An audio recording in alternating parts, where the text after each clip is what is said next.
This is a special meeting of the Kingfield Neighborhood Association Redevelopment Committee. This is a meeting, a public meeting around the property, a potential development property in our neighborhood at 15 West 37th Street. So on the call right now, we have some community members, and we also have Jim and Faith Kumon, who are here to talk a little bit about their project.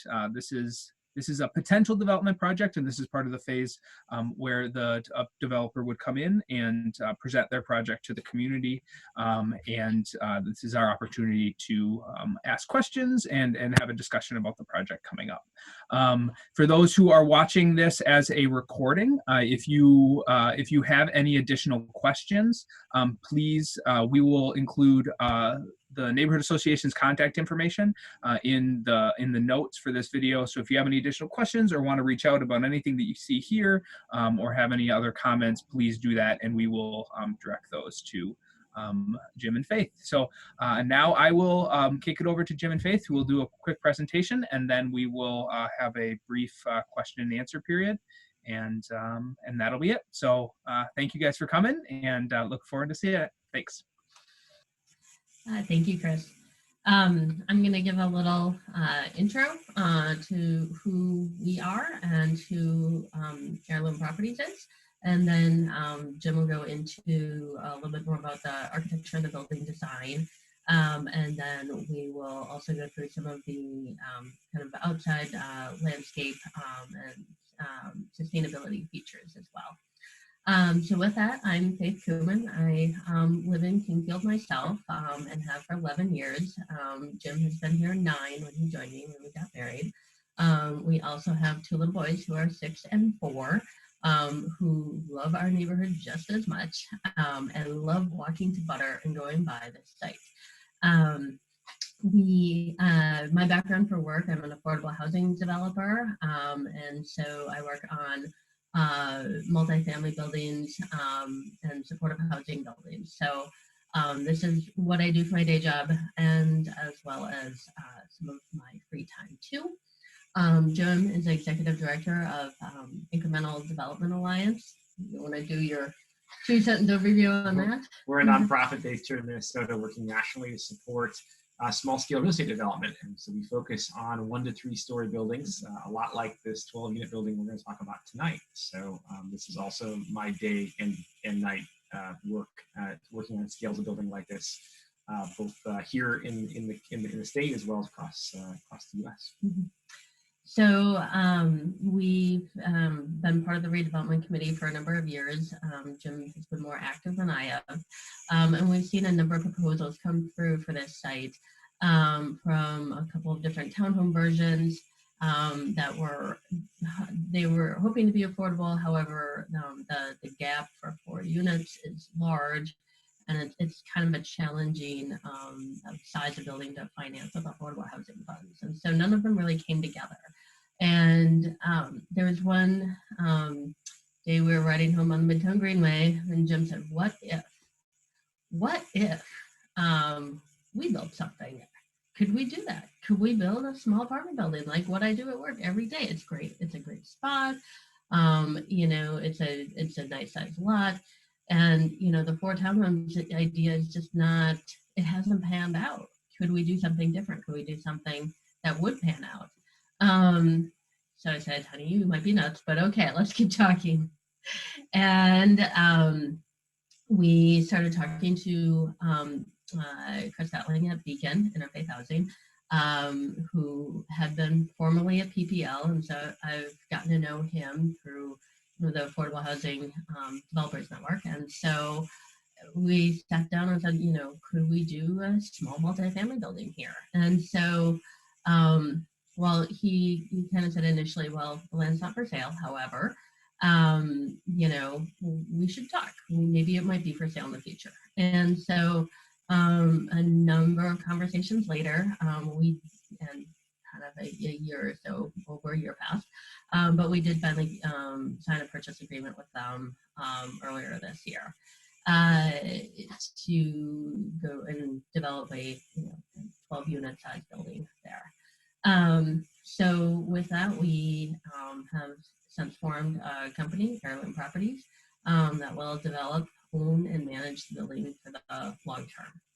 So with that, I think I'll turn it over to Jim and he can talk more about the building.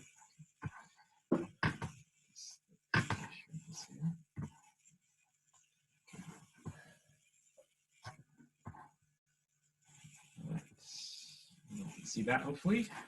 Bring back all my windows here because when it does this, all the windows go away. Let's see what's going on in the chat. Okay. All right. So this parcel is a kind of an odd parcel because that will lead you a little bit. This parcel is a little bit odd because it was formed at the point by which Nicollet Square was created about 10 years ago now. So you can see down here in the bottom right-hand corner, this is the Nicollet Square building. This is the site, and this is the parking lot that is on their property. So their property kind of wraps around the southern edge. It forms the eastern and southern edges of the property, and the alley forms the western edge of the property. And when they bought that property, they took several lots that were on Nicollet and combined them and then replatted, and this lot was created out of this. So it's not a standard size Minneapolis lot. It's a little bit wider and a little bit shallower. And because of its landlocked nature, this has not been a site that has been attractive to other developers, because kind of what's going on these days, especially along Nicollet, is you buy 2 or 3 or maybe 4 lots and kind of combine them together and you can build a bigger building. This building is landlocked and is going to be landlocked. There's no way to purchase anything else alongside of it, which is why it's been kind of overlooked, because you really have to find something that's going to really work with this particular size and shape of lot, which is really unusual.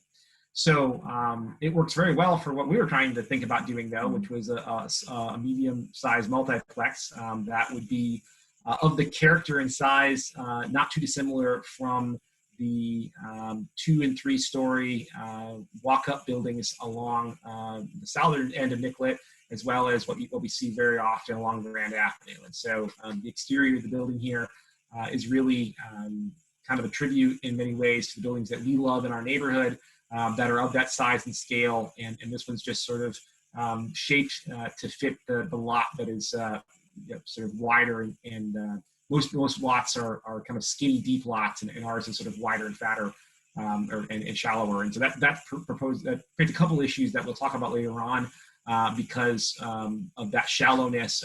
Things kind of get tight in the back, and we'll talk more about that as we go. But as you can see, right near 38th and Nicollet, and so the proximity to that is a really great thing for a market rate project like the one we're proposing here, but also one that it has a variety of sizes of units and so forth, and some price point variety. So what we're going to walk through is essentially the package of information that will be presented at the public hearing in front of the Planning Commission, where this project has to go in front of here this month.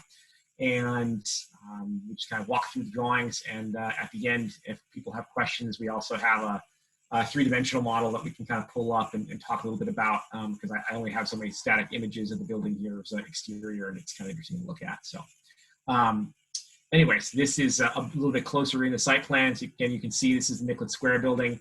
This is their parking lot. This is the parking lot you park in if you go to Butter or some of the other office retail spaces here on the front side of Nicollet Square. And so this is the proposed building and how it fits on this site. It's 67 feet wide and 107 feet deep. We are basically, we have no parking requirements on the site. The site is zoned OR2. That allows for, at this moment in time, until the zoning changes here probably somewhat soon, allows for a 4-story building. For various reasons, a 4-story building wasn't really in the cards for a site this small, but that's the same zoning that was used for Nicollet Square, and so it was rezoned kind of all the same thing. So it's great because it really makes a walk-up building like ours work well, and there is no on-site parking, once again, because there's really no room for it. There are no parking requirements in this part of the city because of almost every lot in Kingfield is in proximity to high-frequency transit, and therefore any buildings that are 50 units don't have requirements for parking. So We can talk more about parking a little bit later on, but you don't see any because there is none on site. So we'll zoom in a little bit more. To the right here, you can see some pictures of the site and from different angles. So this is these pictures down here at the bottom are about if you're standing on the front stoop, basically in front of the front door of the building. This is kind of what you'd see. So it's about lined up with the duplex to the west and Nicollet Square to the east. And you can kind of see this driveway here is actually not on our parcel. That is a driveway that is on the Nicollet Square parcel. And so we won't have any rear access per se to the parcel, but our trash enclosure and so forth will kind of be on this edge toward the alley to be able to be reached by the alley. So that's the site in a nutshell. This is a little bit closer of our building. All the zoneries is over here. I already talked about some of these things, but this is a good spot to recap. It is a 3-story building that does have a full basement. Part of the basement does have some residential use. We'll talk about that in get to the floor plans. The building overall is about 13,000 square feet. About 10,000 square feet of that is above ground, and that's how the city's zoning code regulates. They regulate only the above ground square footage. So if you see this number over here, it says 10,000 square feet. That's the 3 stories above ground, and the overall building is another floor beyond that. Our building, its footprint and size and shape and height all comply within the rules of the zone. So we're not asking for any variances, setback variances, anything else that's like that. We are all those are by right types of situations. And we will be asking for a couple of variances at the public hearing that largely have to do with the fact of getting these patio areas on the west side and on the south side, and these enclosures. This is the trash enclosure, this is the bike enclosure, to fit on the site. You can see there's not a whole lot of room. The back of the property here is about 16 feet from the rear parcel line. And so it just turns out that various rules about how those outbuildings are allowed in the city, they require variances because they're in the setback, and they have rules about what can go in the setback and what can't and so forth. So we're essentially asking for those variances to allow those to fit on the site properly. Yeah, so this is the top of the site. There's a staircase, and there'll be a ramp that goes up for ADA access, and they'll kind of meet again at the top. And we have some requirements for canopy trees. We are putting those out in the boulevard with a couple other smaller trees that'll be on site. But they're the trees that were taken down. They were elm trees that were in the boulevard when Nicollet Square was built. They were diseased, so they were taken down and never replaced. So we're going to put those back in as part of our project and as part of our requirements. So that's that for that. So this is first 2 floors. So this is on the right-hand side is the ground floor, and then the basement level, the lower level, is to the left here. I'll start from the front door. On the ground floor, there are 4 units, 2 one-bedroom units and a studio apartment in the back. And then this unit is a little bit unique. This unit is actually a live-work unit as well as this one. So this space here is connected to this one-bedroom unit. So there's an activated use in the front. This space has a similar space up front here, the bathroom, but this is a live-work unit. And the reason for that is because of ADA requirements and because there's no elevator in this building, by using an internal staircase, we are able to actually utilize the square footage in the lower level. And the idea was partially inspired by the idea that housing affordability in our neighborhood is, market rate is starting to get high. And so where we could provide housing, particularly for single people, in a format that would help keep the price of said sort of suites, as we're calling them, below $1,000, is filling in a needed gap in our neighborhood's marketplace of unit types. And it was also a way that we could really utilize this space in a way that we wouldn't be able to utilize otherwise. So there's one big unit that essentially is this entire half of the basement, and it reaches up into the first floor here and has its unit door here. So that's kind of the a little bit unusual part are 2 live-work suites that are attached to the live-work units, and then that one larger 5-bedroom 4-bathroom unit. We have a rear porch that faces south, so it's a building amenity, as well as Faith and I are active gardeners, and we have a number of sustainability and landscaping things, and so the ability to continue to have some quasi-outdoor space, or space that is well lit in the winter and in the early spring and late fall is kind of an amenity that we wanted to provide. And it also is a place that we can harness some solar energy as well. So we'll talk a little bit more about as we go around the back of the building. So that's the basement and first floor. The second and third floors are shown here on the left. They are absolutely identical. In the front of the building, there are 2 1-bedroom apartments that are a little over 500 square feet. And in the rear, on the sides here, are 2-bedroom apartments that are a little over 800 square feet, and 4 units per floor. And so again, the second and third floors are identical. And then finally, we are pursuing to hopefully put a pretty robust solar PV system on our roof, and plus or minus 25 kW solar system. So we also have been looking at being able to use maybe solar thermal energy as well for some hot water heating uses. So those are all pieces of the puzzle that are in the works right now, but that's sort of what's going on over the roof plan. All these little squares are one layout of a solar system. So that is our 12 units. So 8 units in the second and third floor that are 2 and 2 apiece, and then the 1-bedroom functionally on the ground floor. Here is the front and rear elevation. So this is if you were standing on 37th Street, you'd be looking at the front of the building and the front entry, and then this is the south face. So this would be what you'd see if you were standing in Beacon's parking lot, looking northward toward the back of the building. And so we have a bit of a metal panel on the rear of the building. That's for a couple of sustainability reasons, one of which is that we hope that we will be able to extend a little bit of the PV system by using a solar thermal, a thin film solar as opposed to the kind of typical kind of panelized system. So we're still playing around with they just recently changed some rules. The building codes were updated this summer in the state of Minnesota, and so there's some shakeout from that we're still working through in terms of they've changed some rules for how you can set the panels back from different things and so forth. So we're looking to see that, but the standing seam sort of look allows us to they make these thin PV panels that actually fit exactly in the standing seam gap.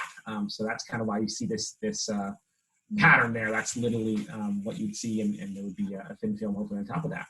So that is kind of why that back of the building looks a little bit differently. It also will suck in a whole lot less heat in the wintertime. And just a brief question, the 25 kW or so, as we've been given some basic preliminary models from some solar installers, may actually service the entire energy usage of the building, maybe 1 or 2 months a year. So there's a kind of a sweet spot in the spring and fall where before people really start cranking their AC in, and while they're not overusing the heat, that it's sunny enough out that there might be kind of an actual net zero energy point achieved. In the winter and summer, when you're using more energy for heating and cooling, it kind of gets a little bit out of line. But we are attempting to make the building an all-electric heating and cooled building.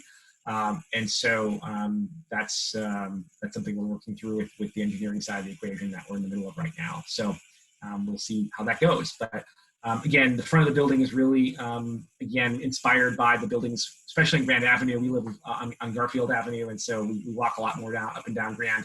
And we love the look and feel of those buildings. It's just that most of the old buildings are sunk into the ground a little bit, and you can't do that these days because of modern accessibility requirements.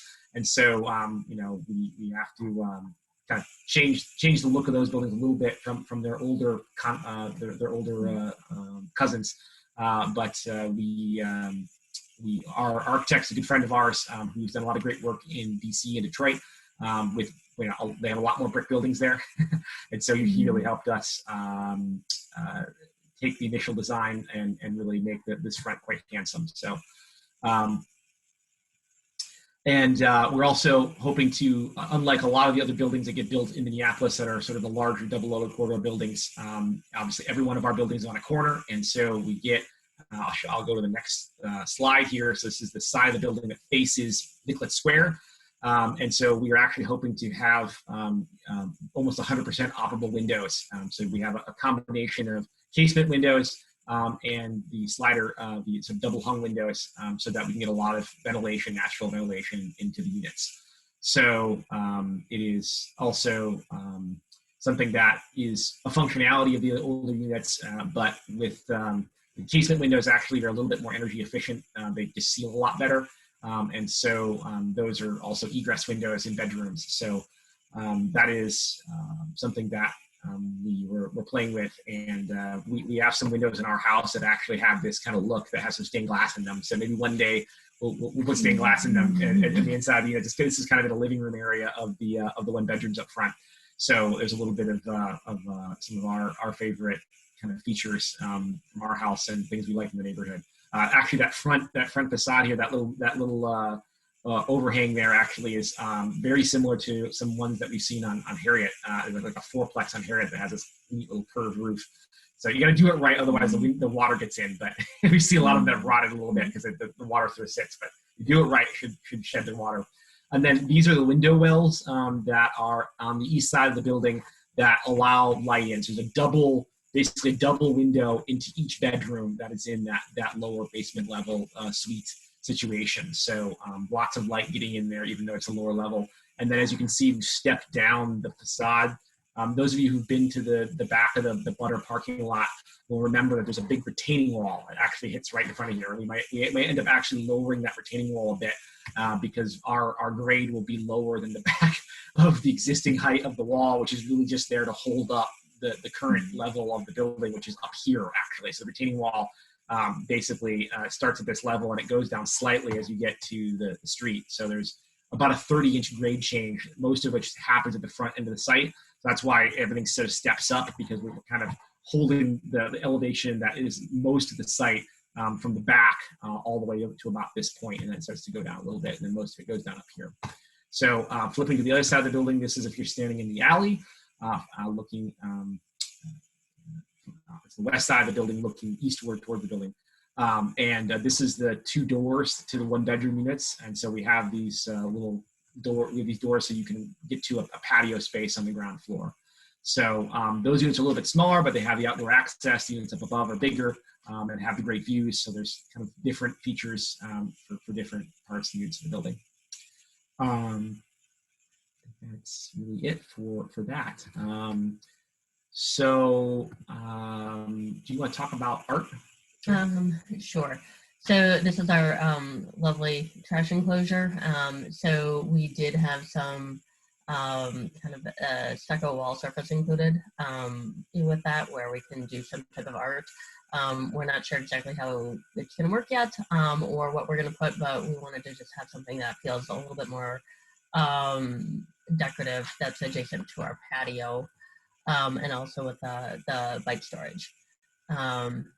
And also, it's not shown on here, but we also will be, we'll pull the site plan. So those buildings are right here. So this is the trash enclosure. So basically 3 sides of that will have a location for art, and then the same thing over here. Yes. On 2 sides, basically 2.5 sides. Yep. And the transformer, we'll point that out, that will have some type of wrap on it. That was a condition for our city approvals to have some type of artistic wrap, which I've done on previous projects in locations where the transformer is very visible. This one you will have to go down the alley to be able to see it, but that was required because it's just close to the property line, because it's next to the Nicollet Square parking lot. The transformer has to be a certain distance away from the building, But the problem is that the city has screening requirements that have to be certain distance away, and basically because our lot's so shallow, we couldn't make both of those requirements work because you have to keep the transformer away from walls, and it has to be, this is the minimum distance away from even the trash enclosure. So we just literally ran out of space, and so the solution was, instead of a fence, to wrap it. So Sarah, I know you will be very happy. I'm sure you have many opinions about what we can put on the artwork, and perhaps coordinate the artwork on the transformer with the artwork on the sides of the trash enclosure here. So it would be this is facing 37th Street. You'll be able to see a little bit of these doors, and then this is the facade that will face Nicollet Square. The transformer will be right here. And I think the last thing that we were going to talk about was just a little bit about the stormwater.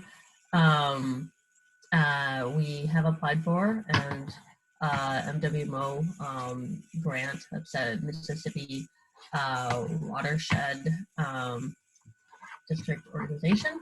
And so they are helping us to try to figure out how exactly we can best manage stormwater on site. So we will have a small rain garden that is in this front corner here. You can kind of see the plants. I think the plants are extending out slightly into the neighboring property. Yeah, these are probably not, those two probably not be there. Yeah. There's a lot of scrub there right now that we're going to clean up as a part of the process. That was a bunch of landscape ants kind of bleeding over, but we will fix that up. Yeah. So we'll have a little rain garden there, and then the retaining wall going around the side. And then, do you want to talk about a little bit more about the other stormwater features? Yeah, so a lot of the water will come out of the building either at the front corner or in the middle, and so we are looking at a possibility for being able to have underground storage either in this area in the front of the building, and or some sort of underground tank that can be used for, again, water reuse for irrigation, as well as maybe some other uses down the line. Right now in the state of Minnesota, it's a little bit tricky to try to reuse rainwater for things like toilet flushing, they call it non-potable. They do it a lot on the West Coast and in other places where there's less water availability, that kind of reuse. But we have an abundance of water here, so it's not something as popular that it's in Portland or San Diego or Phoenix, but it's another one of those sustainability things that down the line could be plausible. So we are applying for a grant to see if we can, we're basically, the planning grant that we received in conjunction with working with KFNA is one that essentially is looking at best practices. So part of the outcome of that grant will be to show what buildings of this size, which basically are large buildings on small sites essentially, or comparatively large, at least it's still a pretty small building compared to Nicollet Square, but high impervious surface, as they like to say in the stormwater business. Impervious meaning the water can't flow through. So we are testing out a number of different strategies, from pervious paving, pavers back here on the back patio, to the rain garden mentioned, Faith mentioned, and then potentially burying a tank such that we can collect the water from the roof areas and be able to reuse that for irrigation and other purposes. We are pretty avid gardeners. We don't intend to have a bunch of turf grass. So we hope that there'll be opportunity for both native species plantings, particularly in the front, and then along the sides and the back, we hope to have other more edible and other sort of more intensive things to grow. So we hope that people who will want to live in this building maybe want a garden. They want to live in an apartment, but they want a garden, and they can have both. So those are kind of folks that we will hope to attract through some of the sustainability features and the ability to get outside in our building. So let's see. I think that is. Oh yeah, we lost our chat window, and I moved that over. And so yeah, so more will come out of that planning process with the stormwater. Is we just kind of got our not finalized designs, but designs that are starting to really calibrate, and we'll really be able to see kind of what we can come up with soon. But it looks like we'll fit the pieces together. So I think we covered. Yep. Yeah. So I think in the big picture, our hope with the project is that by being able to do something that's a little bit more boutique, that then a lot of the other buildings that we see either on Lake Street or the Greenway, or even some of the larger buildings that we saw earlier this summer that are going to be further south on Nicollet Square on the larger lots. We're kind of this in-between size, and bigger than maybe a quadplex, but smaller than a 30 or 40 unit building, which we see pretty typically these days. And so kind of fitting in with the character and the history of our neighborhood, and providing some modern sustainability amenity to do so. A lot of the older buildings on Grand Avenue, have window air conditioners and things like that. They're lovely. They have amazing woodwork. We probably might not be able to spend quite for that at the beginning. This brick facade's pretty expensive, so we're gonna get the outside right, and we'll get one shot at that. We're gonna make the interiors the best we can from there. But so it'll be a different product, but a very similar feeling and thought process to the kind of rentals that we have in the neighborhood today. So there's a question here about some shade and so forth. We don't intend to put any shade in the form of trees on the back of the building, just because A, there's not a lot of room for it, and B, if we put the underground tank in, there won't be any root place for the tree, and then we may literally have solar on the south facade itself, so that entire area you saw in the blue metal panel would be covered in actual thin film solar panel. So we don't want to shade the building because of that. We probably will provide a lot of canopy and ways to shade humans, though, that won't project onto the building. Questions on bike enclosure. I guess I'll flip around the back here. So this will be the bike enclosure area here. So this is the indoor bike parking. Some of it is required. I think it'll be a little bit more than what's required. But yes, that would be enclosed, not heated, but enclosed and covered. So a lot of the bike storage areas are like the one in Nicollet Square that's right over here actually is not covered. So it's not super used in the wintertime because you can't leave your bike out there. So having it secured, having it covered, it will be much more usable in a lot of range of the year. And then the street has plenty of utilities and so forth. So this is, like I said, not too much bigger than you would get in a normal house. The building has to be sprinklered, so there's a little bit more from that than you would get in a smaller building. But that's pretty straightforward from there. A lot of infrastructure was updated on Nicollet Avenue and off Nicollet Avenue when it was reconstructed a few years ago. So there's no problems for infrastructure these days. So this is a private development. The question was who's funding the project. So this is a private development. So we are the operating partners of the project. We're working with the pool of folks right now who've shown some interest in being an investor with us on the project. We will have a considerable amount of our own money and fees and so forth in the project ourselves, which allows us to control things a lot more. Most projects that you see, bigger projects, they cost a lot more money. And so most developers don't really have a tremendous amount of their own money in the deals. The outside investor really is putting in most of the deal, and so they need to be repaid. And so those projects have different financial requirements because of the cost of money. And so we will have some of that, but we have a much higher percentage than normal of equity in the project. Which allows us to do things that maybe wouldn't be done in a standard market rate private sector deal. So we do not have a contractor hired at this point in time. We are still early in the design process as it relates to the details. So we are about halfway through the interior engineering types of stuff that kind of get down to nitty-gritty. So we are starting to interview and work through contractors now that we have a set of drawings worthy of being looked at by one. And we've been getting cost estimating and stuff along the way from other sources. So I guess we didn't really mention this specifically earlier on, but both Faith and I's background is in architecture and construction. We both have degrees in architecture. And I've worked in construction in my adult career, as well as background in urban planning and so forth, urban design. So we are actually doing quite a bit of the work of design and construction ourselves to plan and work the project through the front end of the project.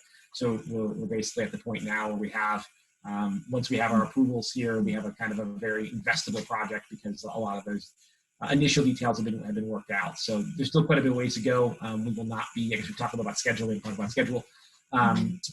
This will be a spring 2021 kind of groundbreaking type of project. So we have a lot of work to do this winter to get the details of both the sort of a hard construction cost figured out, as well as the details around the investment that will help us close the loan on the project and start. So we're probably not going to be out of the ground until the second quarter of next year as we work through all that. That would be about a year out from next year. So probably spring of 2022 would be, it'll be give or take depending on how some things go. The idea would be to get the building enclosed by next winter and finish out that. There's a above zero chance these days, actually, that at some point we may live in the building through a bunch of other completely random personal circumstances. But at this moment, we probably will not. But there is actually a chance we may live in it at some point here in the not too distant future. But we certainly think of the building as if we would be living there and or our relatives. So those ground floor units definitely. Our base mother has eyeballed as we've gone through this process. Like, gee, that's a really nice ground floor unit that I could, get in and out of really easily without any stairs. And yes, and it is wheelchair accessible. So should we ever have to come to that threshold, that would be a great place. Should somebody need a wheelchair in our family, which that can happen when you get older. So it is. A project, as our company is called Heirloom, we are certainly thinking about the multi-generational thought process of our own family and instilling that into, we wanted to have a diversity of unit types within the building. We at one point tried to even get to 3-bedroom units, but we just couldn't make it fit on the site.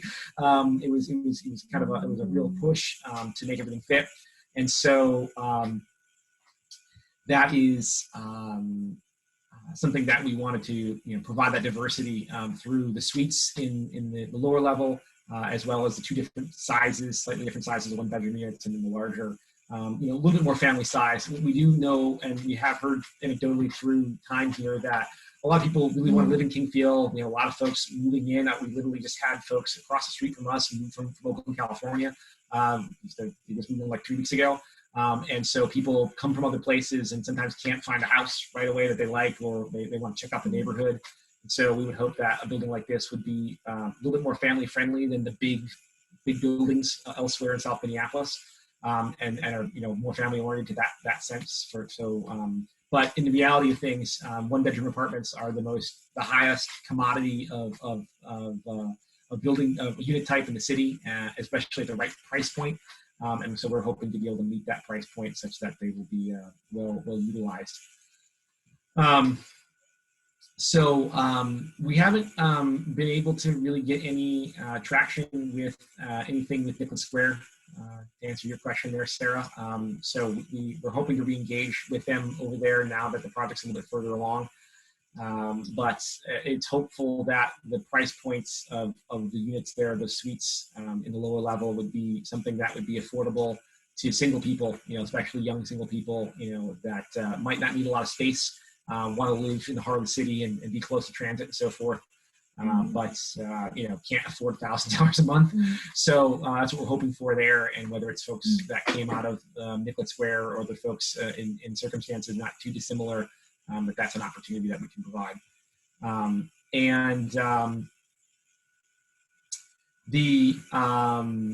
So we got a question here about water. So technically, as it relates to how water runoff is supposed to work on any development project, you're not supposed to run water off into a right-of-way or into other people's property. So a large part of how we will control that on our site is that we'll have gutters and things everywhere functionally on the roofs. And so we'll be capturing a lot of that water, something close to 85% of the site. The rest of the site, landscaped, and so a lot of it will just soak in. And then a couple of the areas here, like we have in the back, where it's really all paved over. Part of trying to break that up is to be able to have that pervious paving, where there's kind of block pavers, and instead of having grout lines between the bricks, they're actually essentially are open gravel, essentially, or holes, and so the water is able to seep in between the bricks and be able to kind of get through. So we're hoping to be able to take care of it that way, and there really there's not really any runoff into the alley or anywhere else. We're also cognizant of the fact that there's going to be a lot of snow from the alley in the wintertime, and so we're trying to leave some space to just inevitably store that snow because it's going to have to go somewhere. So it's that 9 feet is definitely needed on both sides to make everything work. The workspace. Oh yeah, let's talk about that. So we had thought about this long before COVID. Let me tell you, when Faye said we've been at this a while, we have been thinking about the site for a while. And as we negotiated and it was determined that the site was for sale. So essentially, the reason why it's a very strict term in the building code called live work. And the reason we do that has to do with some mumbo jumbo that has to do with the sizing and complexity of sprinkler systems. I won't go into all that. But essentially, this is 100%. This is a 100% residential building, and within the building code, that you are allowed to have these ancillary accessory kinds of spaces. So these windows here, as I showed on the floor plan, I think a little bit before, they're about 250 to 300 square foot spaces. They're like big living rooms essentially that are attached to the units that are here in the front of the first floor. And so there are a number of ways that we can kind of work through the leasing structure of that. But we expect, as we've talked to some investors and other people who we've shown in the industry, friends of ours, about the project, right now, people are like, gosh, I really wish I had a 200 square foot space I could escape to, right? Or if you're in an apartment, have a little more wiggle room than, waking up next to your bed and sitting in a desk and basically never leaving one room all day. So there's some flexibility with how those spaces may be rented, and we've designed them as such that they can be very flexible and rented accordingly. So that's in large part the why of how they're done, and they have an extra. They have a separate door so that you can have that functionality of if you were a lawyer or a physical therapist or somebody else who's going to use that space. We have a lot of yoga instructors and physical therapists and folks in the neighborhood actually that do operate these kind of businesses from their homes.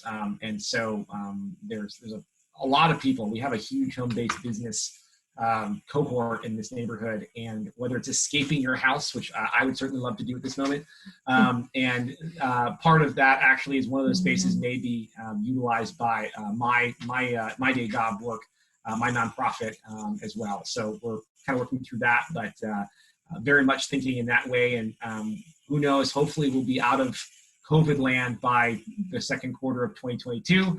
But if not, people's habits and things may have changed by then, and we may not go back to in a bunch of co-working spaces downtown, which is where I was actually up until March.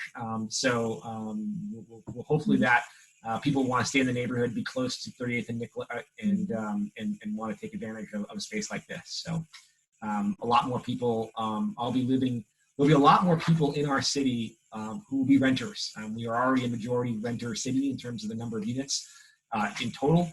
That number is going to continue to go up. And so having opportunities for people to be able to have that kind of space for business, even though you don't own your building, is something that's going to become more and more useful as time goes by in the way our city works.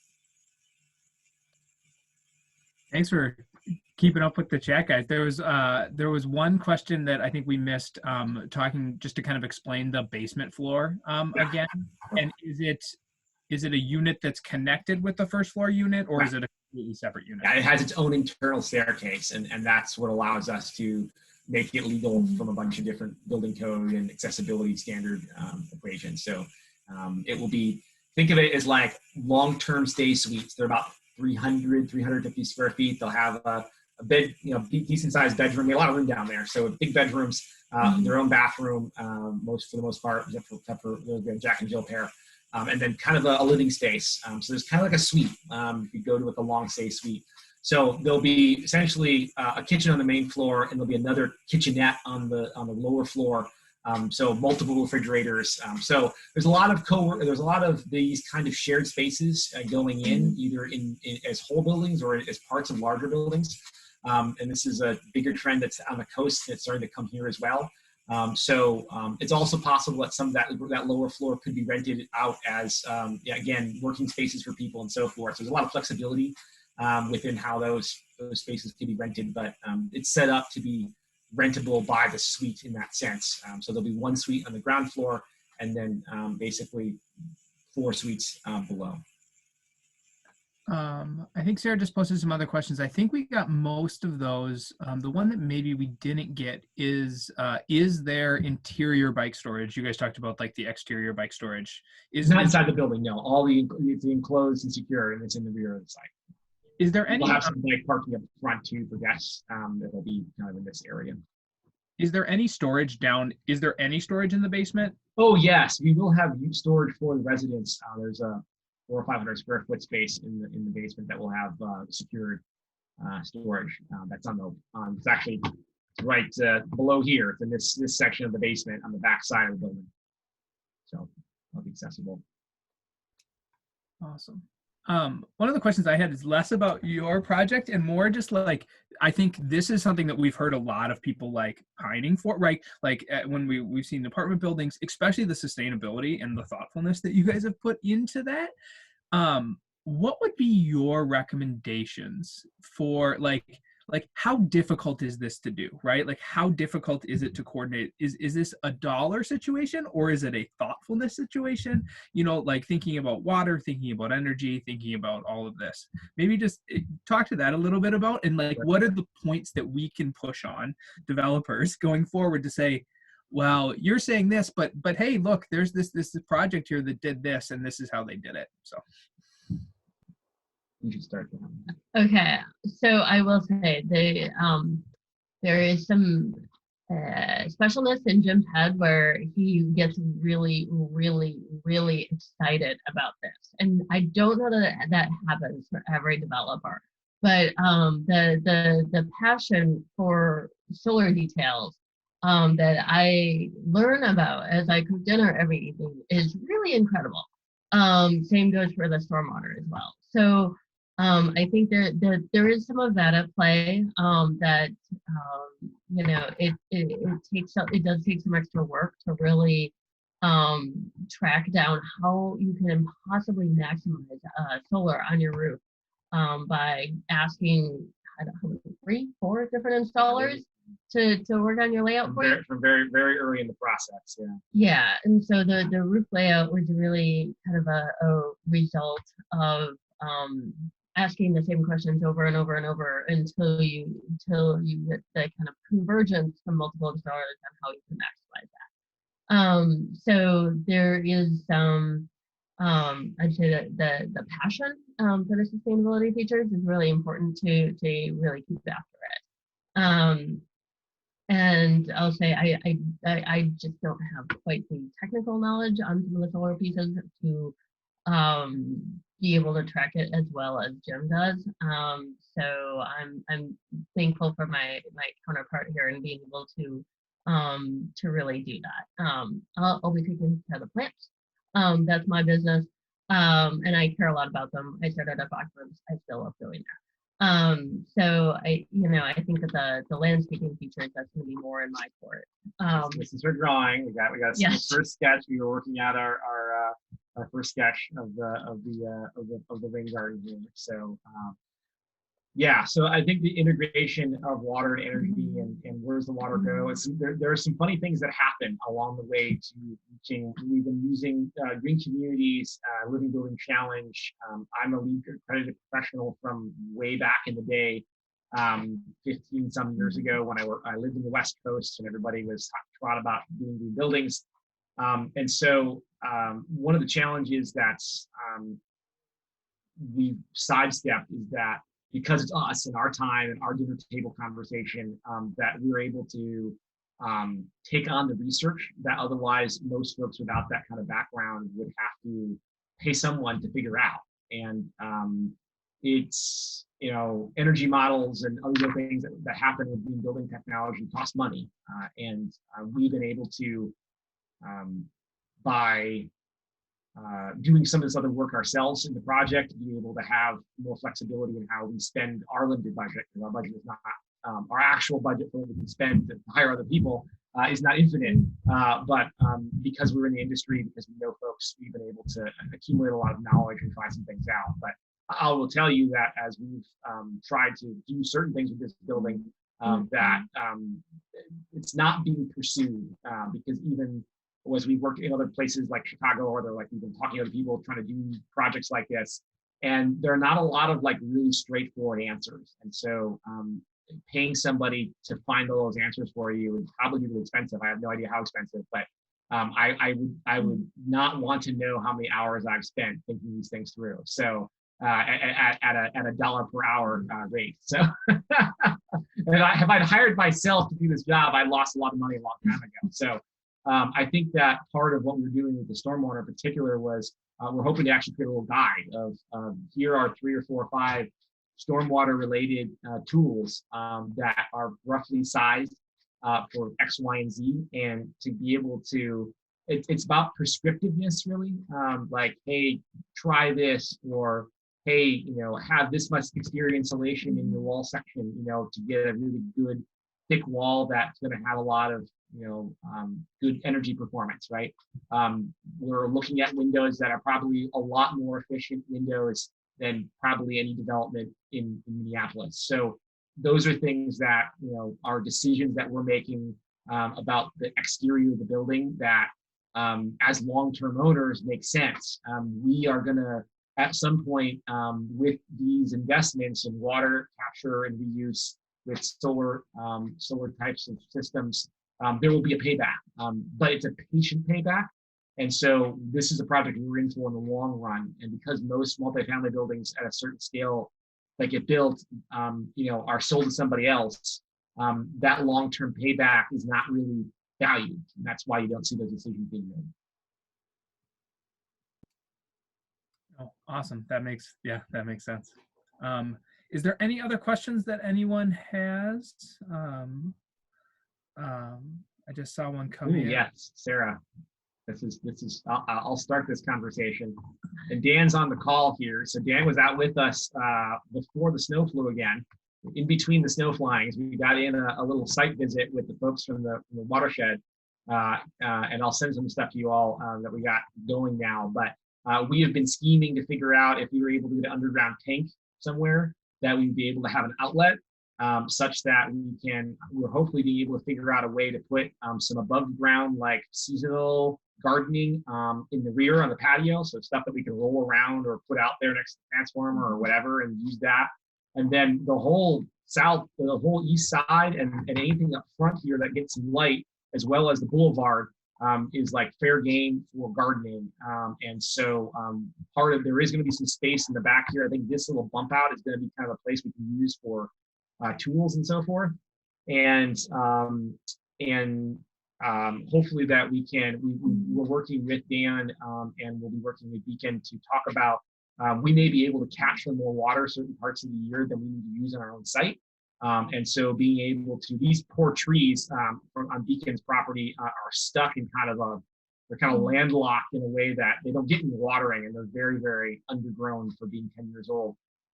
So we're hoping that both with the work that Dan has done to beautify and plant the boulevard along Nicollet Square sidewalk area, and then up to this area here where the driveway is, that we can continue that around the trees and down. And then, you know, this is north facing over here, so it's not going to be great for edibles because it's not going to get that much sun. It gets some in the peak of the summertime. So definitely these corner areas, there'll be more locations where we can get some things in. So we're really hoping to, whether it is folks in the neighborhood or folks in the building, obviously we can't control whether we get green thumb people to come live in the building, although we'll certainly be advertising to get some. But Fair Housing Act doesn't allow you to pick. If we could pick 12 gardeners to put in this building, that would be fantastic. That's not how the rules work in this country. So we're hoping people will want to come live in this building because there's that opportunity, but also we're hoping that there's going to be collaboration with Dan and others surrounding us and be able to use the water and other resources for that. Awesome. Thank you, guys. The last question I had, we talked a little bit about kind of like timeline for construction and possibly moving in. If folks did want to speak highly of this project as part of a city process, it sounds like your guys, the variances that you're going to be going through aren't going to be too rough. But if somebody did want to submit something or speak at a meeting, how would they do that? Yeah, so it's posted now. The meeting is this coming Monday. That would be the 16th, I believe now.